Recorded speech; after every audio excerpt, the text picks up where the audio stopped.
গাধাকে সৃষ্টি করার সময় সৃষ্টিকর্তা বলেছিলেন, তুই আজীবন কঠোর পরিশ্রম করবি, অন্যের বোঝা বয়ে বেড়াবি, তোর মাথায় কোনো বুদ্ধিও থাকবে না, তোর আয়ু দিলাম 50 বছর।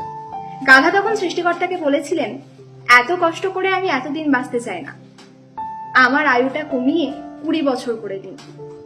সৃষ্টিকর্তা তখন গাধাকে বলেছিলেন, ঠিক আছে, তুই 20 বছর বাঁচবি। এরপর কুকুরকে সৃষ্টি করার সময় সৃষ্টিকর্তা বলেছিলেন, তুই হবি মানুষের সবচেয়ে বিশ্বস্ত বন্ধু, কিন্তু মানুষেরই উচ্ছিষ্ট খেয়ে তোকে বেঁচে থাকতে হবে, তোর আয়ু দিলাম 30 বছর। কুকুর তখন সৃষ্টিকর্তাকে বলেছিলেন, দয়া করে আমাকে এতদিন বাঁচিয়ে রাখবেন না, আমি এতদিন বেঁচে থাকতে চাই না, আমার আয়ুটা কমিয়ে 15 বছর করে দিন। সৃষ্টিকর্তা কুকুরের কথা শুনে বললেন, ঠিক আছে, তোর আয়ু 15 বছর। এবার বানরকে সৃষ্টি করার সময় সৃষ্টিকর্তা বললেন, তোর একমাত্র কাজ হবে লাফিয়ে লাফিয়ে এক গাছ থেকে আর এক গাছে ঘুরে বেড়ানো আর তামাশা দেখিয়ে মানুষকে বিনোদন দেওয়া, তোর আয়ু দিলাম 20 বছর। বানর তখন সৃষ্টিকর্তাকে বললেন, এরকম ভাবে আমাকে এত বছর বাঁচিয়ে রাখবেন না, আমি এত বছর বেঁচে থেকে কি করব, আমার আয়ু কমিয়ে আপনি 10 বছর করে দিন।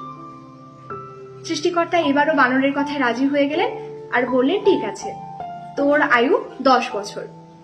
সৃষ্টিকর্তা এইবার মানুষকে সৃষ্টি করার সময় বললেন, তুই হবি সৃষ্টির শ্রেষ্ঠ জীব, সবচেয়ে বুদ্ধিমান এবং বিচক্ষণ, তোর আয়ু দিলাম 20 বছর। মানুষ তো খুব খুশি, কিন্তু সে ভাবলো এই মহৎ জীবন নিয়ে তাকে মাত্র 20 বছর বেঁচে থাকতে হবে।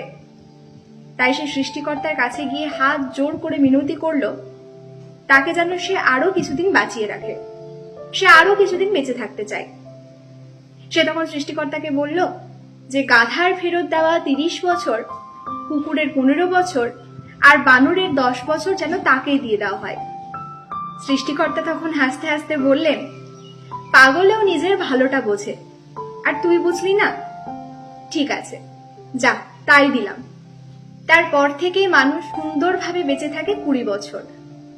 পরের 30 বছর গাধার মতো সংসারের বোঝা টানে, তারপরের 15 বছর ছেলে মেয়ে যা দেয় কুকুরের মতো তাই খেয়ে পড়ে বেঁচে থাকে। তারপরের 10 বছর ঠিক বানরের মতো আজ এক ছেলের বাসায় তো কাল আর এক ছেলের বাসায় ঘুরে বেড়ায়, আর নাতি নাতনিদের বিনোদন দেওয়াই হয় তার প্রধান দায়িত্ব।